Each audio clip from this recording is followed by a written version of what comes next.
What's going on, guys? MMA Island team, we are back with a fight pick, and I guess you could say Felice Herrig is back as well, taking on Virna Jandiroba. Uh, man, I'm gonna pass it on to Zach to start this one here. Breaking off the order. All right, that's all good. And we are back. Felice Herrig has not fought since UFC 229, just under 2 years. That is a long, long time. And I believe she's still in the rankings, which is a little bit crazy. But all right, first let's talk about Virna Jandiroba. We know exactly what Virna Jandiroba does. Brazilian Jiu-Jitsu. That's about it. On the feet, she looks like a fish out of water. On the feet, she's not going to beat anybody.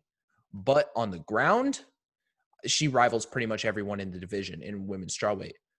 She is so good on the ground. And you look at that record, 12 submissions in 15 wins. But then you see her one loss is her UFC debut. And that was to Carla Esparza. Now, I am not the biggest Carla Esparza fan, as a lot of people may know. But that is a really, really high-ranked fighter to start your UFC debut. And that tells me one thing. That tells me the UFC is really, really confident in Virna Jandiroba's skills. You don't feed – Carla Esparza is not the type of person you feed someone to build them up. Like, she's not some super prospect. That shows that they believe that Virna Jandiroba is good enough to take on Carla Esparza in her UFC debut. And then in her second fight, she dominates Mallory Martin. It's really not – if I remember that fight correctly, she just had her way on the ground. And, all right, Felice Herrig, we know what she does. She's just pretty much a volume striker. That's again, with Virna Jandiroba, that's pretty much about it. But the one thing with Felice Herrig is she is notoriously hard to finish. And that is going to be a little bit tough for Virna Jandiroba. And also, she has a huge advantage on the feet. She, when it comes to the striking game, she is going to win all day long.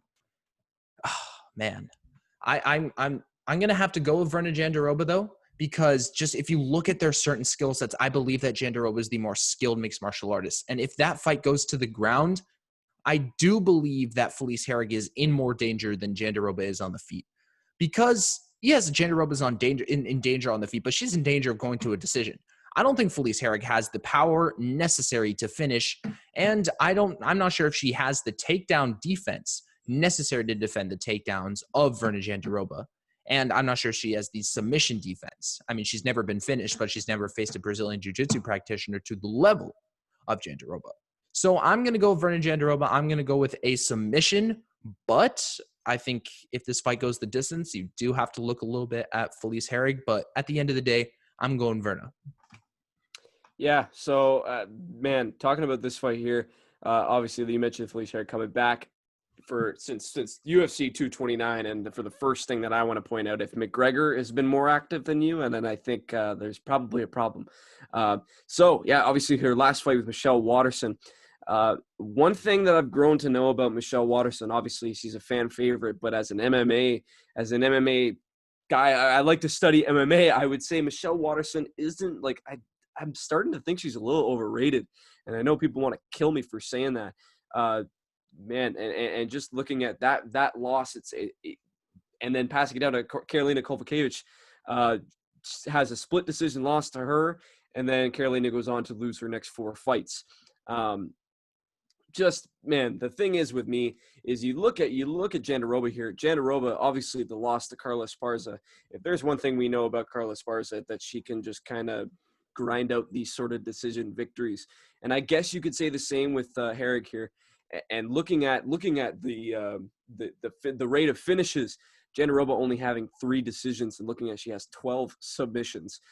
It's kind of tough to say that she's going to grind her to a decision, because Herrig out here has been able to get to the decisions. She's lost decisions as well, though. So it's tough to say, man, coming off such a long layoff and getting a talent that's 15-1 in Jandiroba. And we've seen Jandiroba, how good she is on the ground. And she's a decent striker as well, man. I honestly think she might even have a little bit of an advantage.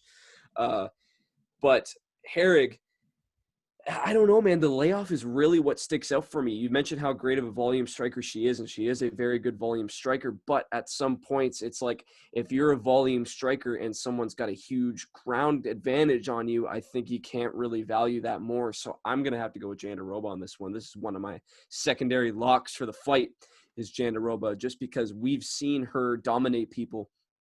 The only person that she hasn't dominated is Esparza, and she's won all other of her 15 fights, albeit not against the greatest of competition. But when you're able to dominate people who don't have, what we've seen is that the only people she can't dominate are the people that she doesn't have an advantage of on the ground.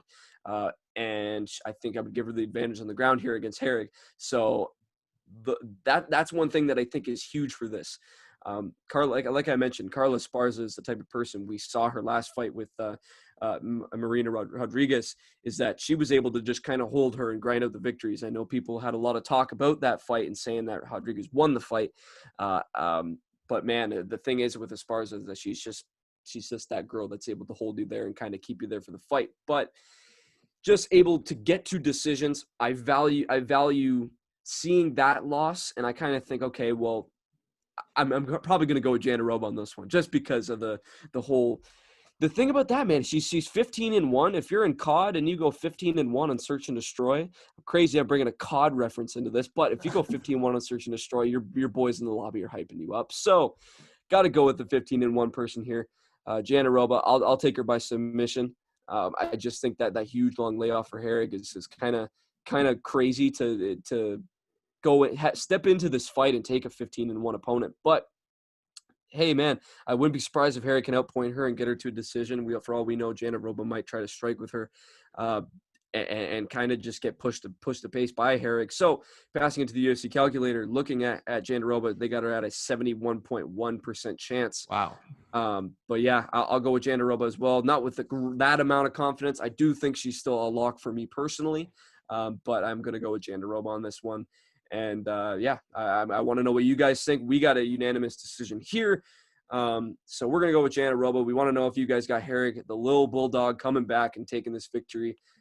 Just let us know what your guys' thoughts are. Leave a like on the video and make sure you guys are subscribing to the channel, checking out the other Fight Pick videos. We really do appreciate it. And like I said, check out the other Fight Pick videos.